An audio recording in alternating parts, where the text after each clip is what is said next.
नमस्कार दोस्तों, most welcome to संभव एजुकेशन क्लासेस। मैथमेटिक्स की इस सीरीज में आप सभी का स्वागत है। परसेंटेज के हमने 13 पार्ट को कंप्लीट किया और उसके सारे कॉन्सेप्ट को सीखा। आज ही हमारा पार्ट नंबर 14 है। पार्ट नंबर 14 में नियर अबाउट हम लोग 16 क्वेश्चनों का एनालिसिस करेंगे और इसमें जो भी संलग्न कॉन्सेप्ट है उनको भी साथ में सीखें। तो आइए शुरुआत करते हैं, लेते हैं सेशन का पहला क्वेश्चन। अर्थमेटिक में हमने कई बार आपसे बताया कि लैंग्वेज पे आधारित क्वेश्चन होते हैं। पहले लैंग्वेज की अंडरस्टैंडिंग बनाइए, क्वेश्चन धीरे धीरे अपने आप सॉल्व हो जाएगा। जैसे कह रहा है उसी के अकॉर्डिंग डाटा पुट करिए। फलों की एक टोकरी में प्रत्येक 25 फलों में से एक फल खराब हो जाता है, तो आप कहेंगे जो फ्रैक्शन वैल्यू बनेगी इसकी वह 1/25 है। टोटल कितने हैं? 25। एक फल खराब हो जाता है 25 में से, तो खराब हो चुके फलों का 60% विक्रय किया जाता है, यानी कि एक का 60% सेल हो जाता है। तो 0.6 जो है सेल कर दिया। अब कह रहा है विक्रेता को 48 फलों का विक्रय किया, यानी कि 0.6 जो सेलिंग किया तो उसकी वैल्यू कितनी है? 48 है। तो 6 48, इसमें कितने से मल्टीप्लाई होगा? 80 से। तो यहाँ पर 80 से मल्टीप्लाई कर देंगे तो ये हो जाएगा 2000। यानी टोटल कितने फल थे शुरुआत में? इनिशियल में 2000 थे। तो ऑप्शन नंबर ए आपका करेक्ट आंसर हो जाएगा। चलिए नेक्स्ट क्वेश्चन लेते हैं। एक दुकानदार के पास एक निश्चित संख्या में सेब थे जिसमें 10% सड़े हुए थे। तो आपने कहा कि अगर मान लो उसके पास 100 सेब, टोटल 100 है, टोटल 100 सेब, 100 में 10 सड़ गए, अब बचे कितने? तो आप कहेंगे 90 बचे हुए। वह अपने सेबों में 85% सेल कर देता है। 85% यानी कि इसका 85% सेल कर देता है। बचा कितना? 15% रिमेनिंग बचा, जो 15% शेष बच गया है। अभी उसके पास 405 सेब बचे हैं, यानी कि 90 का 15% उसके पास बचा हुआ है। तो 15 नमा 135, यानी कि आप कह सकते हैं इसकी वैल्यू 13.5 होगा। 13.5 और 13.5 इसको रिप्रेजेंट करता है 405 को। तो एक रिप्रेजेंट करेगा, तो यहां पर हो जाएगा 3 बार में जाएगा, हाँ 30 का, और ये 100 तो 0 यहाँ चपका देंगे, ये हो जाएगा। यानी कि उसके इनिशियल सेब कितने थे? प्रारंभ में उसके पास सेब कितने थे? 3000 थे। ऑप्शन नंबर बी आपका करेक्ट है। चलिए नेक्स्ट क्वेश्चन लेते हैं। एक व्यक्ति के मासिक वेतन 50,000 रुपए है। वह पारिवारिक खर्च ई और सी पर खर्च करता है, बाकी शेष को बचा लेता है। बाकी शेष जो है उसकी सेविंग्स। अब इस पे देखिए, डाटा को थोड़ा सा बहुत लंबा लेंदी दिया है, लेकिन उसको जैसे कह रहा है उसी के अकॉर्डिंग हम डाटा को पुट करते हैं। तो हमें 50,000 से अभी कोई मतलब नहीं। हमने कहा कि हमारे पास मान लो 100 यूनिट टोटल उसकी इनकम है। 100 है इनकम। 100 में से ई पर जो खर्च किया, ई पर खर्च किया और सी पर खर्च किया, और प्लस उसके पास सेविंग बची हुई है। क्या हुआ? सेविंग है। इस सेविंग ई पर खर्च कितना है? 60%। इसका 60%, 60 रुपया। ई पर जो खर्च करता है, ई का 20% है, इसका 20% ई पर खर्च करता है, तो यानी कि 6 दूना 12, 12 यूनिट खर्च कर रहा है। अब क्या कर रहा है? सी टी का 15% है, टी का 15% यहां निकाल दीजिए, 15%। तो ये हो जाएगा 180, तो 1.8, 1.8। तो 60 10 70 2 72 3 73, 73.8, यानी कि अब बचा कितना? उसके 26.2% ये बच गया। कितना रुपया उसके पास अभी बचा हुआ सेविंग। अब क्या कहता है? कह रहा है कि जब उसके वेतन में 40% की वृद्धि हो जाए, जब यह वेतन इंक्रीज करके एक 140 हो जाए, 140 हो जाए, तो वह उसने ई का जो प्रतिशत है वो पूर्वतर है, यानी ई आज भी वो 60% कंज्यूम कर रहा है। तो 60% इसका मतलब 1484, यानी 84 रुपया आज कंज्यूम कर रहा है। अब क्या कहता है? टीई का 30%, टी इसका 30%, 30% हो जाएगा आपका 3×4=12, 2 और 3×8=24, 24×1=25, 25, तो 25.2 ये हो गया।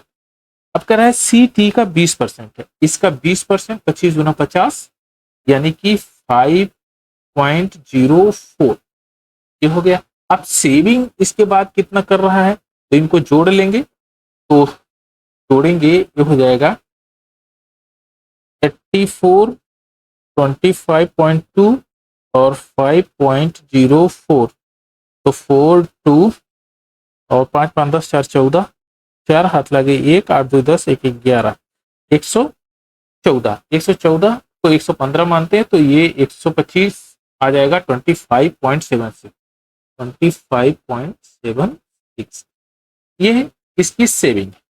अब ध्यान दीजिएगा, ये कह रहा है कि दोनों के बीच का अंतर कितना है। अंतर यहां से डिफरेंस निकालेंगे, डिफरेंस निकालेंगे तो आ जाएगा आपका ए 0.44%, यानी कि 0.44 का डिफरेंस है। अब 0.44 का डिफरेंस किस पे आएगा, आप कहेंगे जो उसका इनिशियल वेतन है, तो वेतन पे कितनी है, आप कहेंगे 50,000 है ना, तो इनका डिफरेंस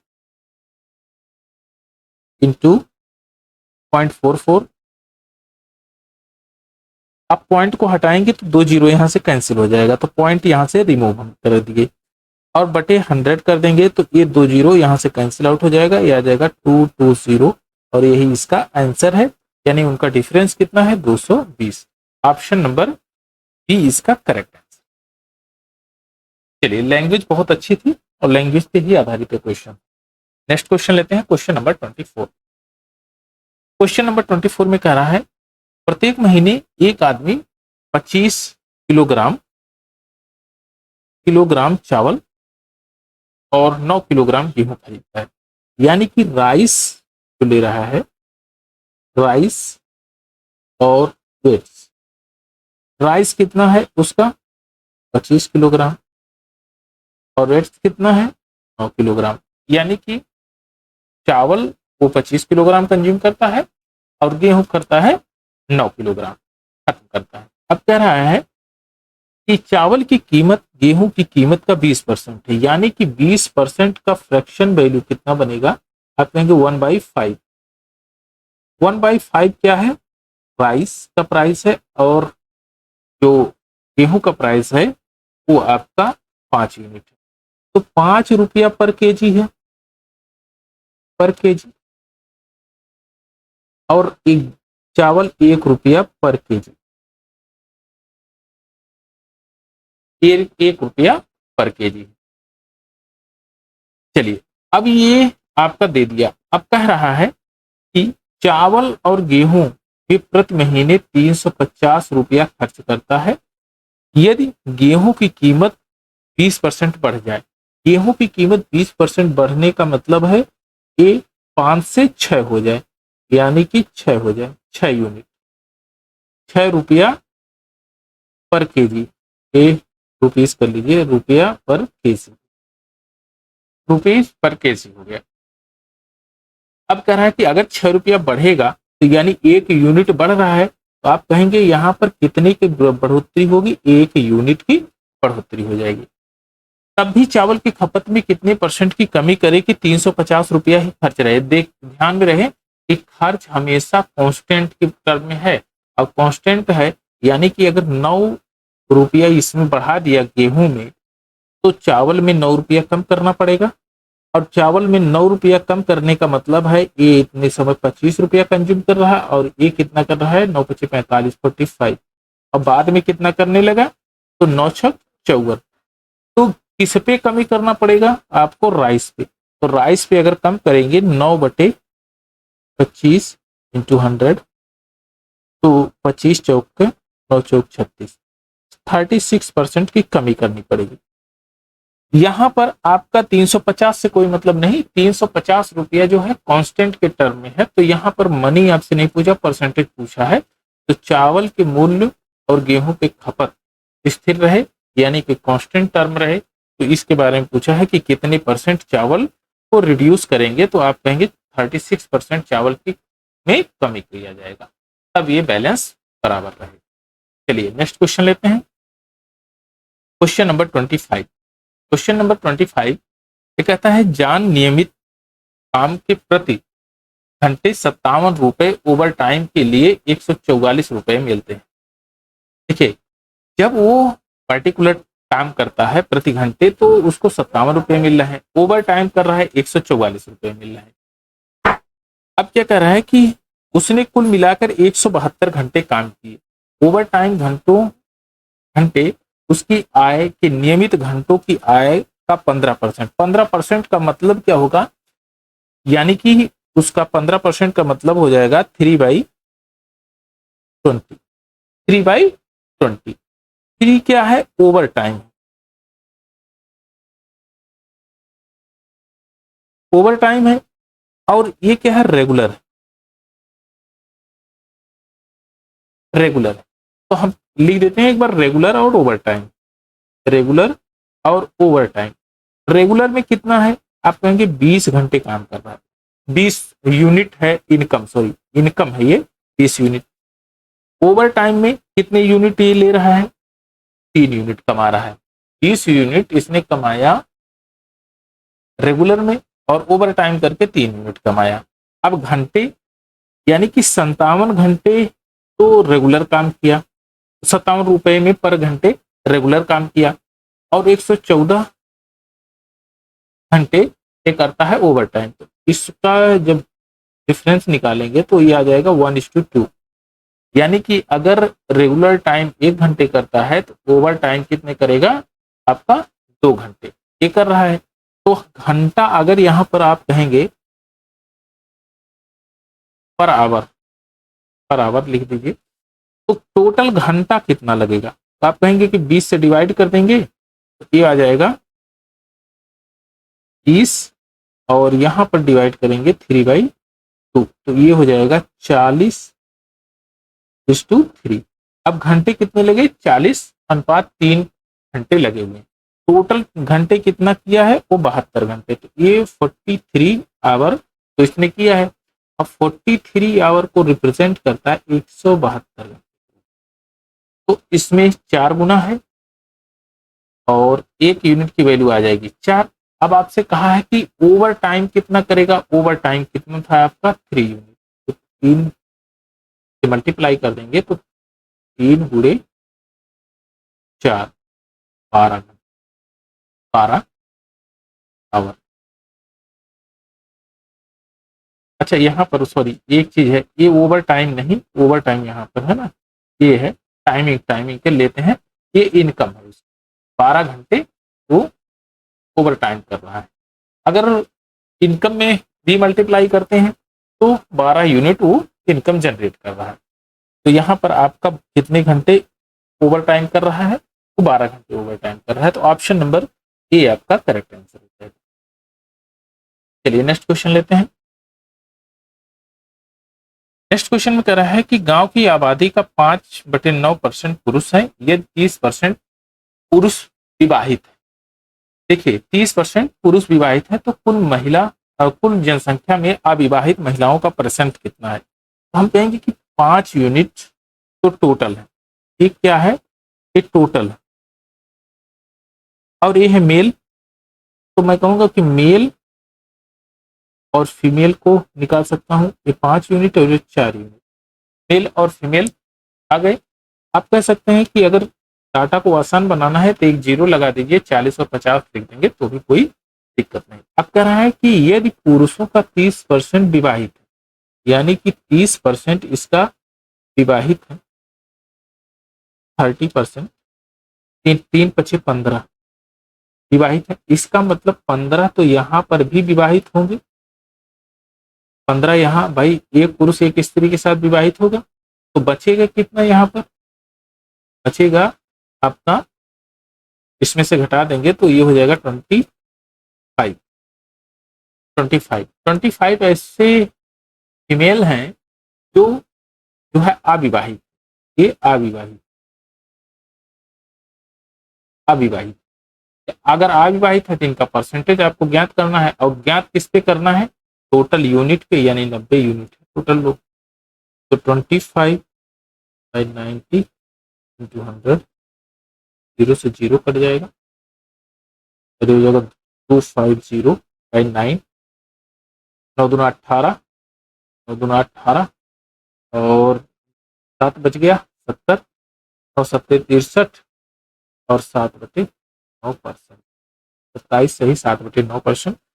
तो आपका ऑप्शन नंबर बी करेक्ट है, 27 सही 7/9%। चलिए नेक्स्ट क्वेश्चन लेते हैं, क्वेश्चन नंबर 27। क्वेश्चन नंबर 27 में कहता है एबीसी एक चैरिटी ट्रस्ट में 8%, 7% और 9% अपने वेतन का दान करते हैं, डोनेट कर देते हैं। ए और बी का वेतन समान है। पहले जैसे जैसे लैंग्वेज कहती है उसी के अकॉर्डिंग डाटा पुट करते हैं। ए, बी एंड सी। ए का वेतन x यूनिट है, बी का x यूनिट है, दोनों का हमको पता चल गया। सी का वेतन हमें पता नहीं है, तो ये कह रहा है कि इन दोनों के बीच, ए और बी के बीच का जो अंतर है वो 259, यानी कि जो दान का अंतर है, तो 8% ए दान कर रहा है, बी दान कर रहा है 7% और सी दान कर रहा है 9%। अब कह रहा है कि इन दोनों के बीच का जो अंतर है वो 1 यूनिट है, 1%, और ये रिप्रेजेंट करता है कितने को, 259 को। तो 100 यूनिट कितने को रिप्रेजेंट करेगा, 100%। आप कहेंगे 2 जीरो और बढ़ा दीजिए, 25900। तो मैं यहाँ से इसको रिमूव कर देता हूँ, एक्स को हटा ही देता हूँ और इसको फुलफिल कर देता हूँ। तो आ गया 25900, 25900, ये दोनों का हमको मिल गया। चलिए ये इतना काम हमारा खत्म। अब इसको हम हटा ही देते हैं, जितना कम से कम लिखेंगे उतना हमारे लिए आसान रहेगा। अब कह रहा है कि ए और बी के कुल वेतन सी की तुलना में 1185 रुपए अधिक है, लेकिन ध्यान में रहे कि ये किसके तुलना कर रहा है, ये कह रहा है ए और बी के दान की तुलना कर रहा है। तो ए और बी का जो दान है, ए का 25,900 है, बी का आपका 25,900 है। तो यानी कि अगर मैं इन्हीं का एक का लेकर 8 और 7 15 से मल्टीप्लाई कर दूंगा तो सी का दान निकल जाएगा। आप कहेंगे हाँ ठीक है। तो ए और बी ने अगर कुल दान जो किया है वो कितना किया है, 25900 का 15% निकाल दे, या इसको इस तरह से भी लिख सकते हैं 25900 इंटू 8% प्लस 25900 इंटू 7%। तो ये कॉमन आ जाएगा और 8 7 15 हो जाएगा, उसको हमने डायरेक्ट इसी फॉर्मेशन में लिख दिया। तो इस परसेंट से 2 जीरो कैंसिल आउट हो जाएगा और यहाँ पर मल्टीप्लाई कर देंगे, 15 9 135, 15 25 75 हो जाएगा और 15 दूना 30 38 3,885।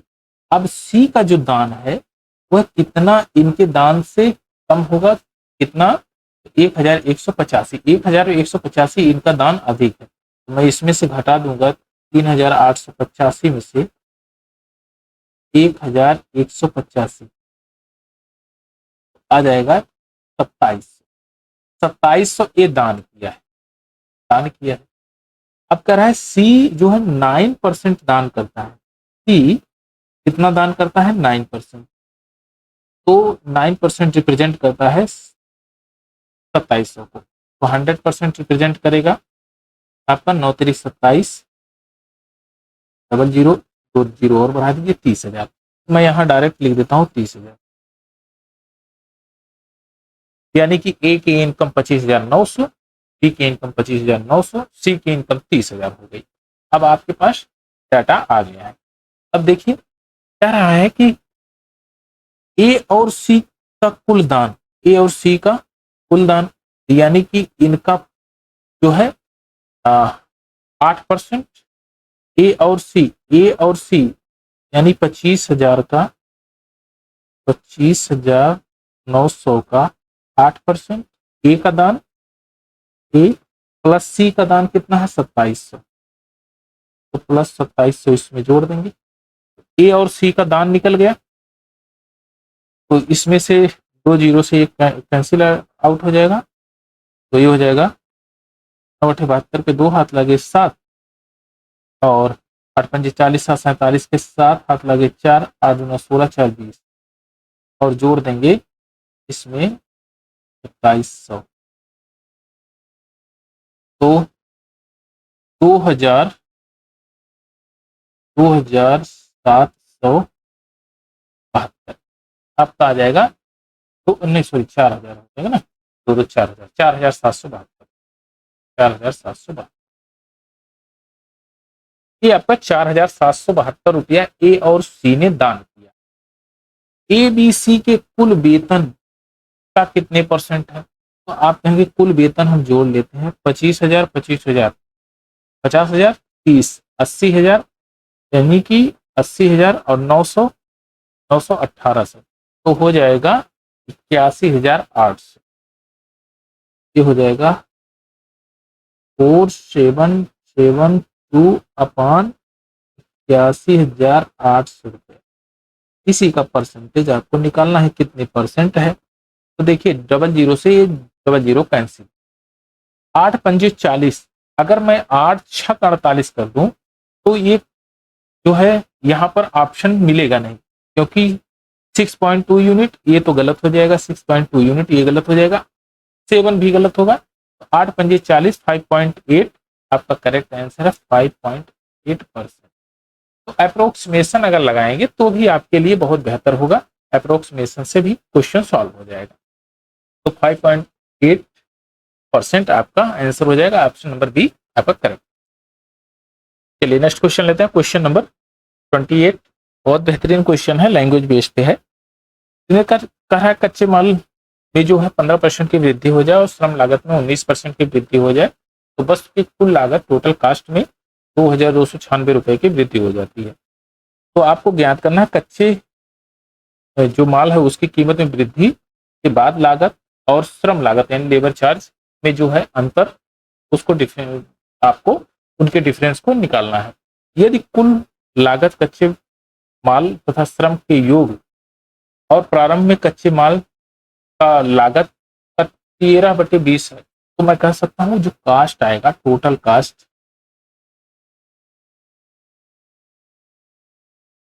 कास्ट, ये आपका 20 यूनिट रिप्रेजेंट कर रहा है। रॉ मटेरियल जो है, रॉ मटेरियल आपको 13 यूनिट, तो लेबर चार्ज लेबर कास्ट हो जाएगा आपका 7 यूनिट हो गया।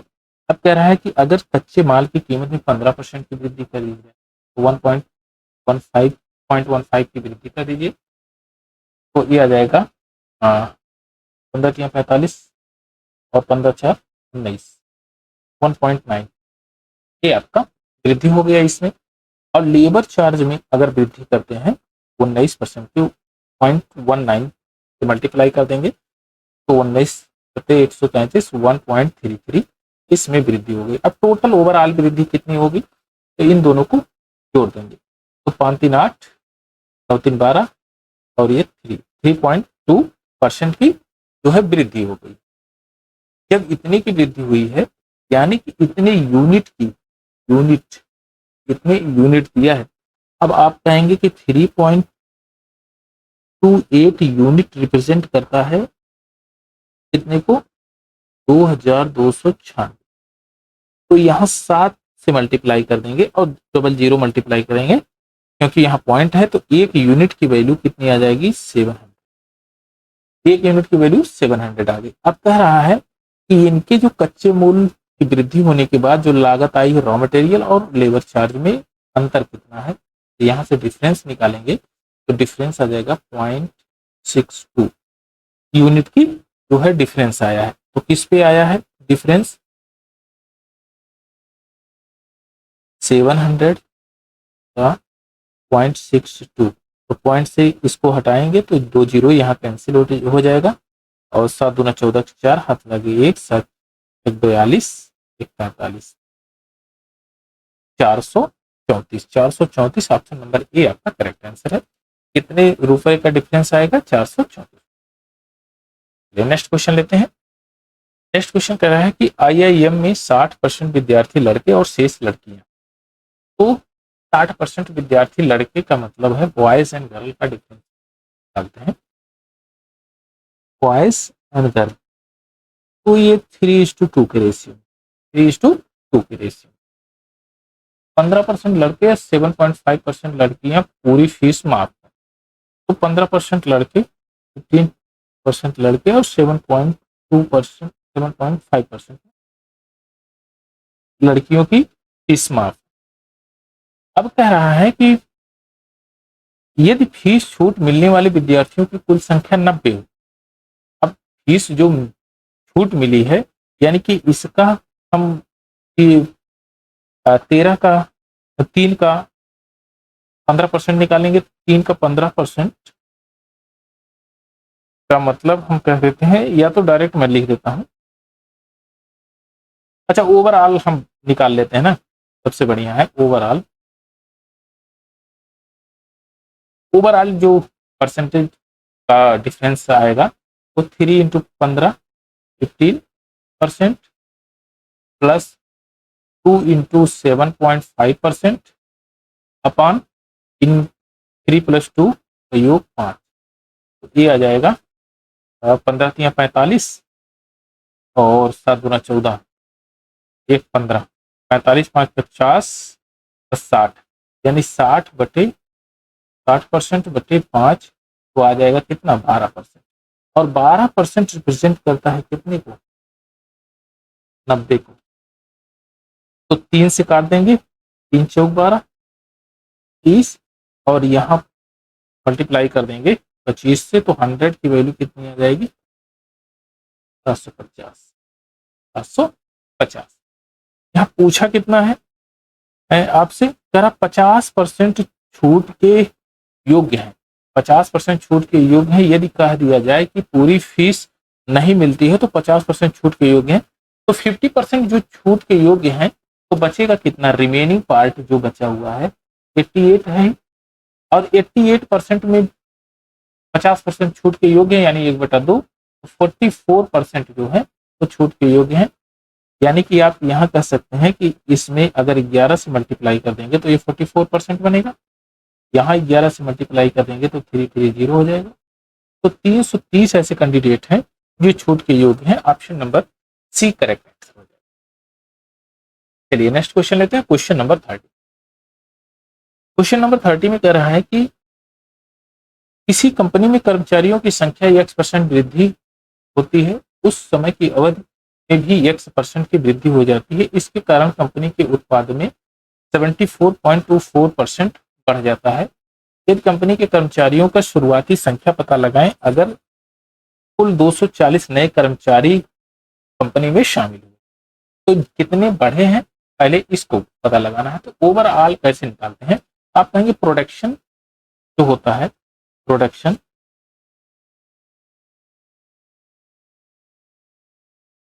जो प्रोडक्शन होगा वो क्या होगा? Number of employees, number of employees, number of employees, और प्रत्येक नंबर में कितने घंटे वर्क किया है, वर्किंग आवर, कितने घंटे वर्क किया तभी तो प्रोडक्शन होगा। आपने कहा एम्प्लॉय एक्स थे और जो वर्क किया वह भी एक्स था, तो ओवरऑल परसेंटेज क्या निकलेगा?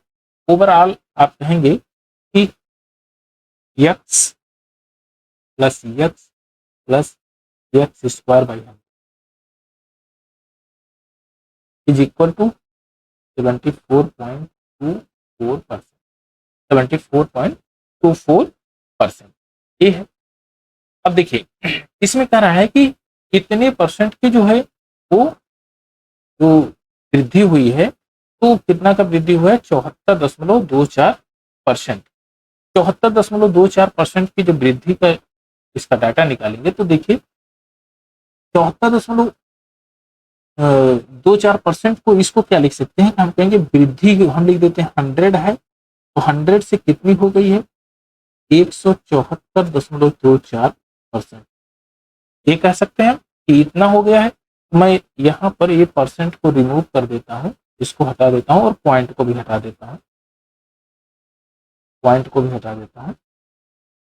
24 यहाँ लिख दूँ और 2 जीरो मैं यहाँ बढ़ा दूँ। अगर इसका दोनों का अंडर रूट करेंगे, तो ये आ जाएगा 10, क्योंकि पॉइंट को हम हटा दिए हैं तो ये कंडीशन बनी हुई है। तो आपका हो जाएगा एक, ये अच्छा 100 होगा ना, यहाँ पर 100, 132। तो 132 कितना बढ़ा, 32%। कितना बढ़ा है, 32%। 32% बढ़ा है, यानी कि एक्स की जो वैल्यू आएगी वो 32% आएगी। एक्स की वैल्यू 32% आ गई। अब 32% का फ्रैक्शन वैल्यू कितना होगा, आप कहेंगे 8/25, 8/25, यानी कि 8 की वृद्धि हुई है, 8 की वृद्धि हुई है। तो नए जो कर्मचारी शामिल हुए हैं वह 8 हुए हैं, पुराने जो कितने थे आपके 25। तो 240, 8 3 24, 30 यूनिट से मल्टीप्लाई कर देंगे, तो यहाँ 30 से मल्टीप्लाई करेंगे 750। कितने टोटल नंबर ऑफ एम्प्लॉइज पहले थे 750, अब कितने हो गए 240 और हो गए। तो इसमें आपका जो कंपनी में कितने एम्प्लॉय थे, तो आपका 750, ऑप्शन नंबर बी इसमें करेक्ट है। यहाँ इस डाटा को जरूर सेटिस्फाई कराइए, जब ये डाटा सेटिस्फाई करा लेंगे तो आपके लिए चीजें आसान। चलिए नेक्स्ट क्वेश्चन लेते हैं, क्वेश्चन नंबर 31। इस क्वेश्चन में कह रहा है कोरोना के कारण सरकार ने कहा कुछ कर्मचारी घर पर रहें और इसलिए संगठन में 13% पुरुष और 20% महिला अनुपस्थित हो, लेकिन आज 8% महिला और 31% पुरुष कर्मचारी अनुपस्थित हैं। लेकिन आज महिला और पुरुष के कर्मचारियों के बीच जो अंतर है वो बराबर है, जितने पुरुष हैं उतने ही महिलाएं उपस्थित, यानी कि महिला फीमेल का 8% अनुपस्थित है, तो परसेंट कितनी है, आप कहेंगे 92%। 92% फीमेल प्रेजेंट है, यानी कि मेल का 69% मेल प्रेजेंट है। तो मेल और फीमेल का जो रेशियो होगा 92/69, 23 से काट देंगे 4 टाइम्स और 3 टाइम्स। तो ये डाटा हम थोड़ा सेटिस्फाई कराने के लिए 2 जीरो बढ़ा लीजिए, इनके रेशियो में कोई परिवर्तन नहीं आएगा। तो हमने कहा कि मेल आपके 400 थे, फीमेल आपके 300 थे, तो टोटल कितने रहे, आप कहेंगे 100 लोग थे इसमें, 100 कैंडिडेट, यानी 100 कर्मचारी टोटल थे, उस 700 कर्मचारी उसके संगठन में टोटल थे। अब कह रहा है कि 13% पुरुष और 20% महिलाएं उपस्थित हो, तो 400 का 13% निकालेंगे, 52 52, और मेल का 20% यानी 60, एक कितना हो गया 112, 112 यानी अनुपस्थित थे 700 में से 112, तो 112 से घटा देंगे, आ जाएगा 588, 588 कर्मचारी उस समय प्रेजेंट थे। और कह रहा है कि उस समय संगठन में कल उपस्थित कर्मचारियों की जो संख्या थी तो 3528 थी, तो 3528 को ये रिप्रेजेंट कर, 3528 को, तो 5×6 यानी 6 गुना होगा, तो यहाँ पर 6 से मल्टीप्लाई कर देंगे, 1 यूनिट की वैल्यू हो गई आपकी 6, तो 1 यूनिट की वैल्यू आपकी 6 हो गई। अब यहाँ क्या कह रहा है कि कितने टोटल कर्मचारी थे, 700, और 700 इंटू 6 कर देंगे, तो 4200, 4200 कर्मचारी थे, यानी कि शुरुआती दौर में कितने कर्मचारी थे, 4200। तो ऑप्शन नंबर बी इसका करेक्ट है। चलिए नेक्स्ट क्वेश्चन लेते हैं। एक आदमी हर महीने अपनी आय का एक निश्चित हिस्सा बचाता है ताकि वह 1 साल में कार खरीद सके। किस प्रतिशत तक उसे अपनी बचत बढ़ानी चाहिए ताकि वह कार को 9 महीने में ही खरीद सके। देखिए कार की प्राइस जो है वो घटी बढ़ी नहीं, लेकिन अपनी इनकम, उसकी इनकम भी एकदम कांस्टेंट है। वह इनकम को बढ़ा रहा है ताकि सेविंग ज्यादा हो जाए, वह इनकम को कम करेगा तो सेविंग कम होगी। देखिए अब यहाँ आप तो कहेंगे कि अगर उसकी इनकम कांस्टेंट,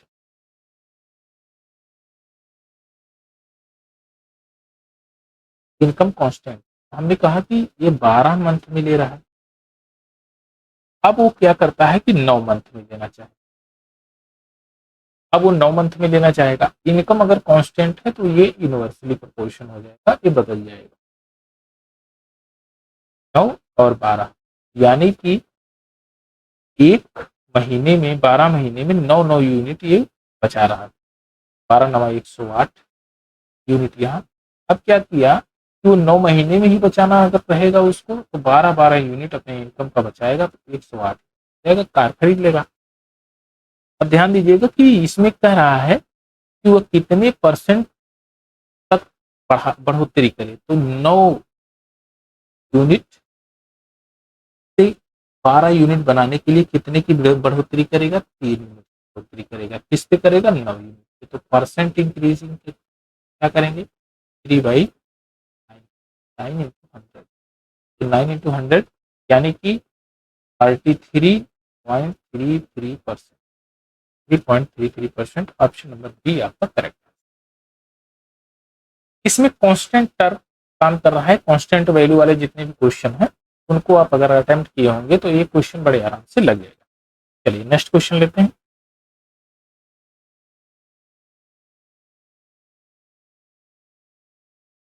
दाल के मूल्य 6.66 की वृद्धि हो जाती है, दाल के उपभोक्ता 4.1/6% की वृद्धि हो जाती है, तो खर्च में होने वाले परिवर्तन आपको बताना है। तो एक्सपेंडिचर क्या कहता है, एक्सपेंडिचर होता है प्राइस इंटू कंजप्शन, यही होता है। अब अगर कहेंगे आप 6.66% का जो फ्रैक्शन वैल्यू है वो कितना होगा, तो ये हो जाएगा 1/50, 1/15, 1/15 होता है। और 4.1/6% का फ्रैक्शन वैल्यू कितना होगा, 1/24। अब ये वृद्धि हो रही है, इनमें वृद्धि हो रही है। तो 24 यूनिट से कितना हो गया, 25 यूनिट, और 15 यूनिट से हो गया आपका 16 यूनिट। तो आप कहेंगे कि उसमें परिवर्तन क्या हुआ, तो पहले कितना था, 15 यूनिट, अब कितना, उसके बाद आपका 15 × 24, यानी कि आप ऐसे भी कर सकते हैं 16/15, जब ये बढ़ा और उसके बाद इनका जो प्रोडक्शन आया तो आ जाएगा 25/24। तो 4×6 = 24, नहीं 4×4 = 16, 4×6 = 24, और 2 से काटेंगे 2 और 3, और कुछ कटने लायक है तो ये हो जाएगा 50/45। तो ये कौन सा इनिशियल वैल्यू था, इनिशियल वैल्यू। ये क्या है, रिजल्टिंग वैल्यू। रिजल्टिंग वैल्यू कितना बढ़ा हुआ है, 5 यूनिट बढ़ा हुआ है। किस पर बढ़ा हुआ है, 45 पर बढ़ा हुआ है। 5% निकाल दीजिए, 55/100, 5×9 = 45, तो ये हो जाएगा 11.11%। ऑप्शन नंबर ए आपका करेक्ट आंसर है, 11.11% का इंक्रीज हुआ है। चलिए नेक्स्ट क्वेश्चन लेते हैं, क्वेश्चन नंबर 34। एक शहर में महिलाओं की संख्या पुरुषों की संख्या से 22.22% कम है, यानी कि अगर मैं इसका फ्रैक्शन वैल्यू फाइंड आउट करूंगा तो आप जानते हैं कि 11.11% का जो फ्रैक्शन वैल्यू होता है 1/9 होता है। अगर मैं इसमें 2 से मल्टीप्लाई कर दूं तो यहाँ पर भी 2 से मल्टीप्लाई करना पड़ेगा, मैं इसको लिख सकता हूँ 2/9, तो 2/9 लिख सकता हूँ। 2/9 की यानी कि 9 यूनिट टोटल था, 2 की कमी हुई है, तो कितना फ्रैक्शन वैल्यू बना, 7/9, 7/9 हो गया। तो मैं कहूंगा कि मेल और फीमेल लीव, मेल कितने हैं 900, डबल जीरो बढ़ा लीजिए, कोई दिक्कत नहीं, रेशियो में कोई भी परिवर्तन नहीं आएगा। ये फीमेल 7। अब कि अगर आप पुरुष और महिला के बीच बच्चों का प्रतिशत 25% और 40%, यानी कि अगर मैं 900 का 25% फाइंड आउट करूं तो 25 9 225 आएगा, 225 225, और 700 का 40%, फीमेल का 40%, 7 चौक 28, यानी 280, 280। ये क्या है, आपके चाइल्ड है, बच्चों की जो है बच्चों का प्रतिशत है। तो टोटल चाइल्ड कितने हो जाएंगे 505, 505 बच्चे हो गए। टोटल आपके पास पॉपुलेशन कितनी है 9 का 1600, 1600 पॉपुलेशन है, जिसमें से 505 बच्चे, तो इसमें से आप घटा दीजिए 505, 500 घटाएंगे तो कितना आ जाएगा 1095। 1095 क्या है, वयस्क लोग, यानी कि मेल और फीमेल दोनों उसमें वयस्क लोग हैं। अब कह रहा है कि यदि शहर में वयस्क की संख्या 76,650, यानी कि 1095 इसको रिप्रेजेंट करता है, 76650 इसको रिप्रेजेंट करता है, तो लगभग 7 बार में जाएगा, और बस एक यूनिट की वैल्यू कितनी आ जाएगी आपकी 7, क्योंकि 7×5 = 3, और 7×63, 63, 64, 65, 66, 6, और 0, 6, और 7 × 7 सही।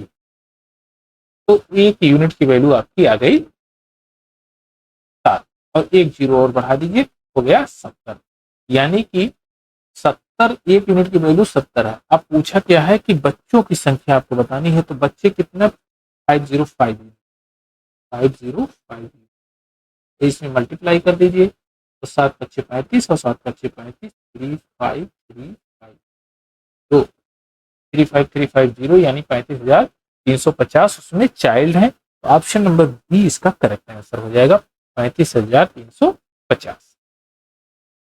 चलिए नेक्स्ट क्वेश्चन लेते हैं, क्वेश्चन नंबर 35। क्वेश्चन नंबर 35 में कह रहा है कि एक व्यक्ति, उसके पास एक निश्चित राशि, एक सर्टेन अमाउंट है, जो बाजार जाता है और उसके साथ 50 संतरे और 40 आम खरीद सकता है, यानी कि उस अमाउंट से 40 संतरे और 50 आम खरीद सकता है, या तो 40 संतरे खरीद ले या 50 आम खरीद ले।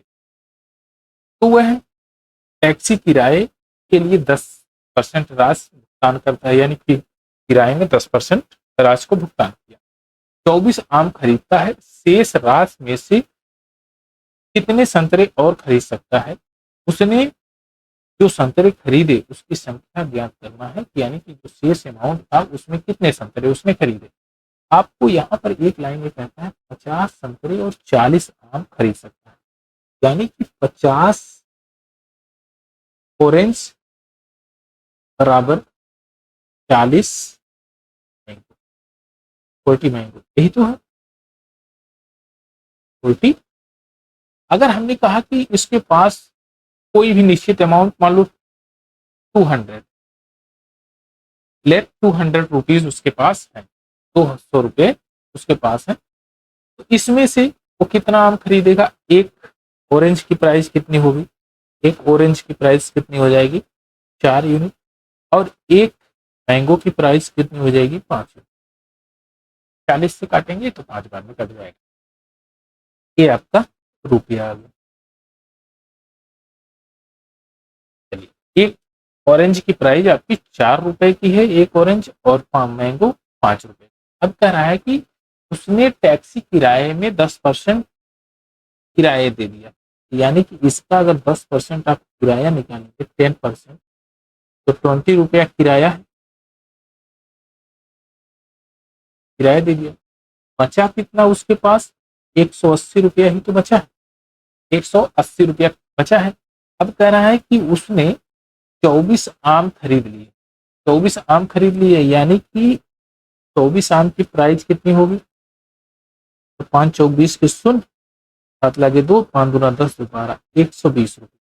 120 रुपया वो खत्म कर दिया है आम पे।